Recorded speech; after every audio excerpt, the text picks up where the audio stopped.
এই গরমে মন প্রাণ ঠান্ডা করার জন্য এরকম এক গ্লাস লাচ্ছি যথেষ্ট। তাই আমি লাচ্ছি বানানোর জন্য প্রথমে এখানে আমি আম নিয়ে নিচ্ছি।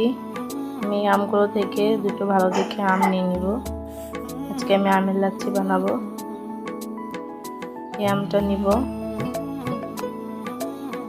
আরেকটা বেছে নিচ্ছি। দুটো আম দিয়ে লাচ্ছি বানাবো। এই যে এখানে আরেকটা আম পেয়ে গেছি। এই যে দুটো আম, এই দুটো আমের লাচ্ছি আজকে আমি বানাবো। প্রথমে আমি আমগুলোকে ছিলে নেব, তারপর এগুলোকে চিপে এইভাবে নিয়ে নিচ্ছি।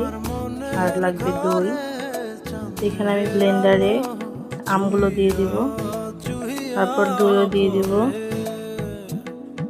পরিমাণ মতো চিনি, গুঁড়া দুধ, একটু লবণ দিব আর ঠান্ডা পানি দিয়ে দেব। তারপর সবগুলো মিশ্রণ আমি ব্লেন্ডারে মিক্স করে নেব। ভালোভাবে মিক্স করতে হবে। এই যে আমার লাচ্ছি তৈরি। আমি একটা গ্লাসে ঢেলে নেব।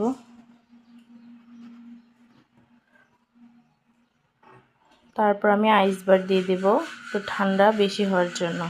ফাইনালি আমার লাচ্ছি রেডি হয়ে